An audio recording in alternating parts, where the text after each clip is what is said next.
Let's Mike News at 5.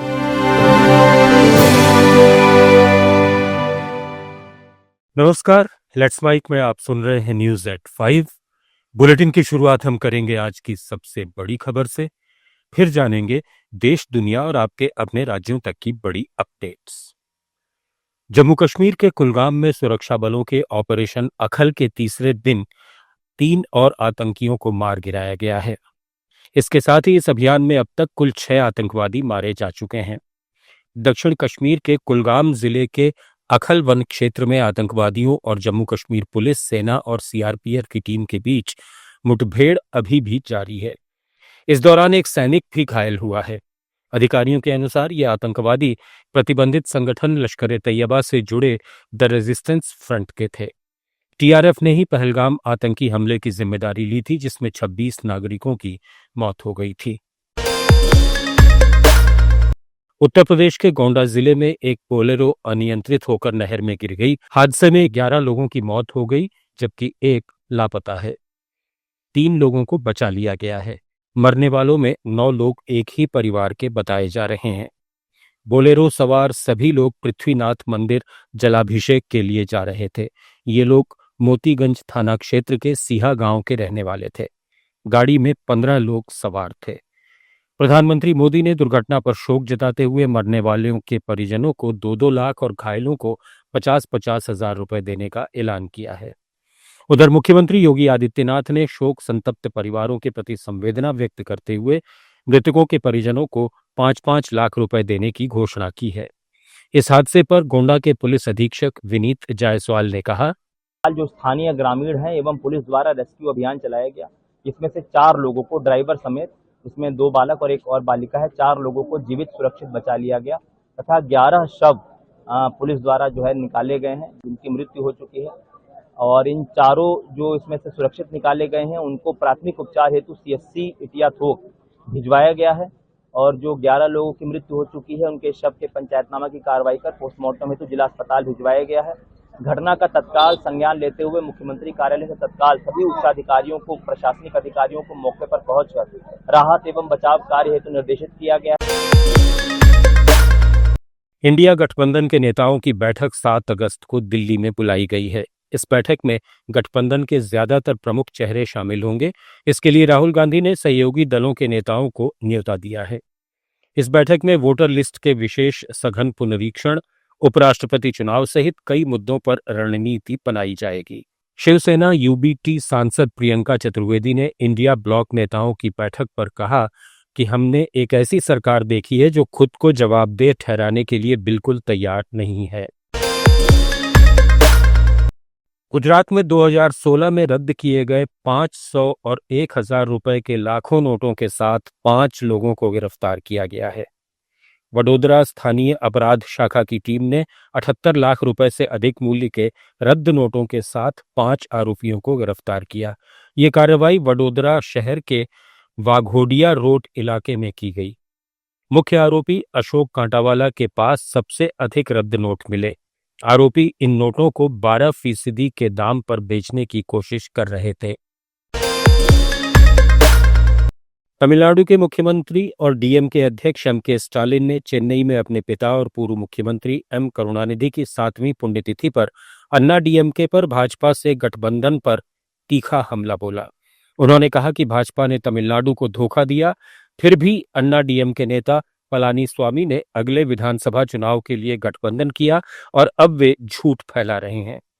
उन्होंने आरोप लगाया कि भाजपा साजिश रचती है और अन्ना डीएमके का ये गठबंधन जनता से विश्वासघात है, जिससे उनके कार्यकर्ता भी नाखुश हैं। स्टालिन ने डीएमके कार्यकर्ताओं से करुणानिधि के तमिल मूल्यों को बनाए रखने और अगले चुनाव में पार्टी की जीत के लिए काम करने की अपील की।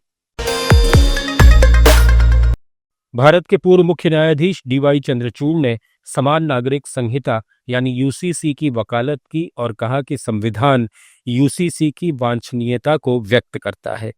चंद्रचूड़ ने मुंबई में पत्रकारों से बात करते हुए कहा कि यूसीसी को देश और समाज के सभी वर्गों को विश्वास में लेने के बाद ही लाया जाना चाहिए और ये सुनिश्चित किया जाना चाहिए कि समान नागरिक संहिता उनके हित में हो। The desirability of a uniform civil code I said that it is important for us, at least 75 years after the birth of the Constitution and the founding of the Constitution, to realize this ambition and goal of the Constitution, but at the same time, by taking all segments of our society and community into confidence, that this is truly in the interest of a future just Indian society which we need to create in the nation. It's here for all times. Over the last 75 years, the Constitution has witnessed cycles in terms of governance, in terms of pandemics, in terms of internal and external challenges to the nation. But the true importance of our Constitution lies in the fact that it has imparted this great stability to the nation and in its ability to wield together as one unit different communities, different religions, different cultures, different regions. And in that sense, it has molded India into one nation. Assam के गोलाघाट जिले के उरियाम घाट क्षेत्र में रंगमा reserve forest की पहली चरण की अतिक्रमण हटाओ मुहिम पूरी हो गई है। इस अभियान में करीब 8,900 बीघा जमीन अतिक्रमण मुक्त कराई गई और 4,000 से ज्यादा अवैध ढांचों को गिराया गया।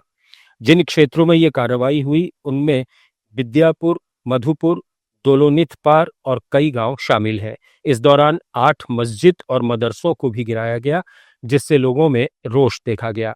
अगला चरण 8 अगस्त से शुरू होगा। इसके लिए अब तक 205 घरों को नोटिस भेजे जा चुके हैं। कांग्रेस के वरिष्ठ नेता और पूर्व केंद्रीय वित्त मंत्री पी चिदम्बरम ने निर्वाचन आयोग पर अपनी शक्तियों का दुरुपयोग करने का आरोप लगाया है। उन्होंने बिहार और तमिलनाडु में मतदाता सूची के विशेष गहन पुनरीक्षण की प्रक्रिया को लेकर चिंता जताई है। चिदम्बरम ने सोशल मीडिया प्लेटफॉर्म एक्स पर अपनी बात रखते हुए इसे रहस्यमयी और अवैध करार दिया। चिदम्बरम ने लिखा कि एसआईआर की प्रक्रिया अब और भी रहस्यमयी हो गई है। बिहार में 65 लाख मतदाताओं को मतदाता सूची से हटाए जाने का खतरा है, जबकि तमिलनाडु में 6.5 लाख नए लोगों को वोटर के तौर पर जोड़ा जाना चिंताजनक और स्पष्ट रूप से अवैध है। इन लोगों को स्थायी रूप से प्रवासित बताकर तमिलनाडु की मतदाता सूची में शामिल किया जा रहा है, जो न केवल प्रवासी मजदूरों का अपमान है बल्कि तमिलनाडु की जनता के लोकतांत्रिक अधिकारों पर भी हमला है। जम्मू कश्मीर में अमरनाथ यात्रा समाप्त कर दी गई है।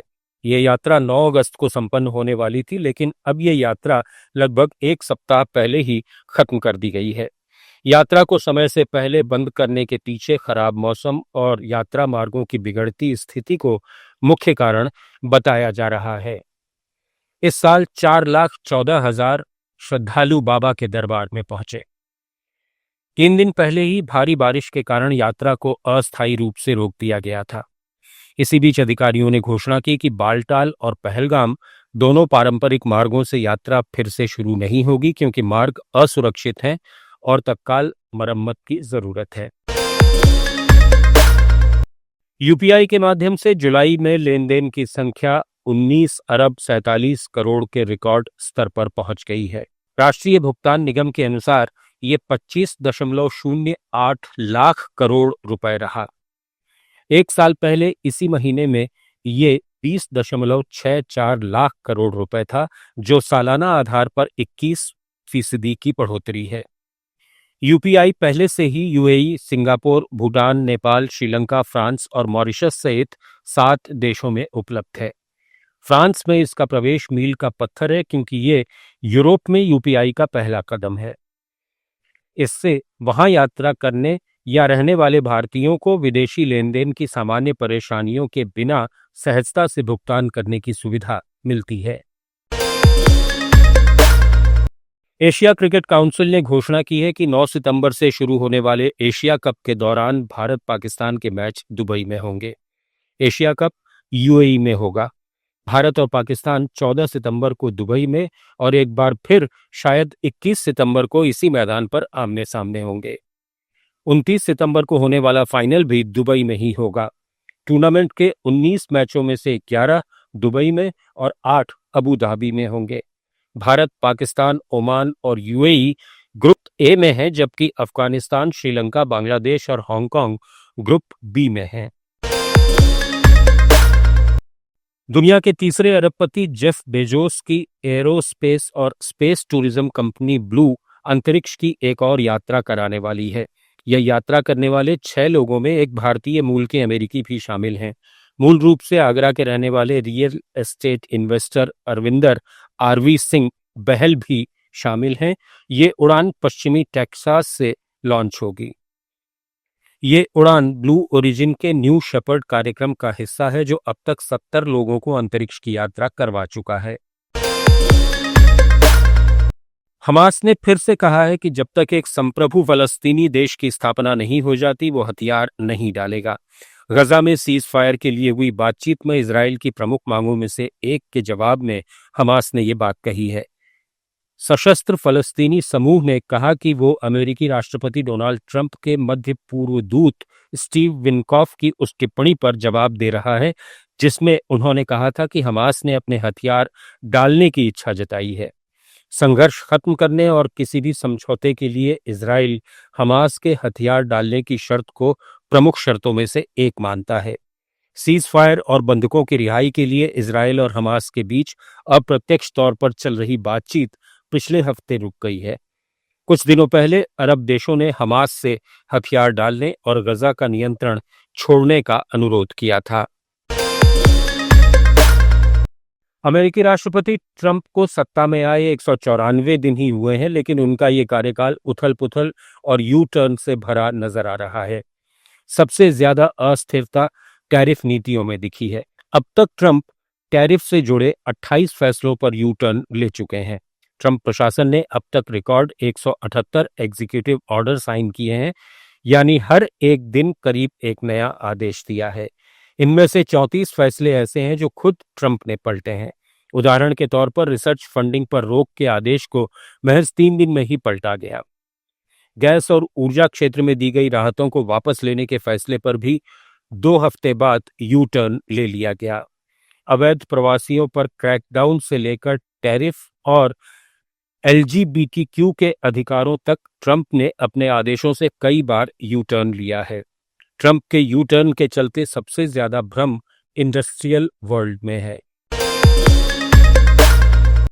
राष्ट्रपति ट्रंप ने ग्लोबल फार्मा कंपनियों को जोरदार झटका दिया है।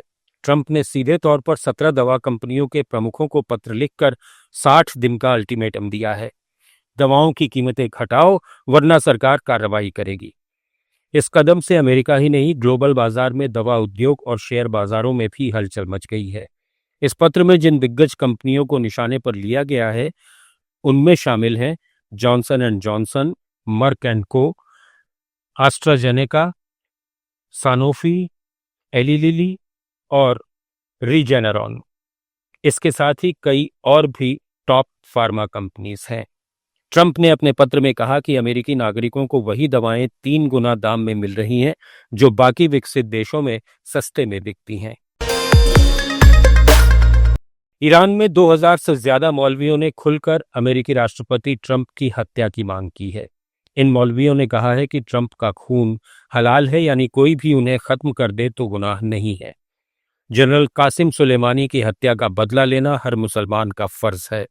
ये बयान ईरान के सबसे बड़े धार्मिक शिक्षा केंद्र कुम सेमिनरी की तरफ से जारी किया गया। इसमें कहा गया कि अब सब्र का दौर समाप्त हो गया है। जनरल कासिम सुलेमानी ईरान के एक ताकतवर सैन्य अधिकारी थे, जिन्हें 2020 में बगदाद में अमेरिकी ड्रोन हमले में मार दिया गया था। ईरानी मौलवियों के इस बयान के पीछे Israeli defence minister Israel cuts का एक इंटरव्यू है। इसमें उन्होंने कहा था कि अगर खामेनेई हमारे निशाने पर होते तो हम उन्हें भी खत्म कर देते। मौका नहीं मिला वरना काम कर देते। इसके लिए इजराइल को अमेरिका की इजाजत की जरूरत नहीं थी।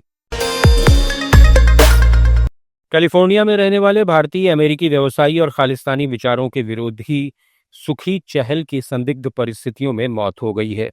सुखी पूरे तरह स्वस्थ थे और उनकी अचानक मौत से कई सवाल खड़े हो गए हैं। सुखी खालिस्तानी तत्वों की कड़ी आलोचना करते थे और 17 अगस्त को वॉशिंगटन डीसी में होने वाले खालिस्तान रेफरेंडम का खुलकर विरोध कर रहे थे। सुखी को खालिस्तानी समर्थकों से लगातार धमकियां मिल रही थीं। न्यूज एट 5 में फिलहाल इतना ही। जुड़े रहिए लेट्स माइक के साथ।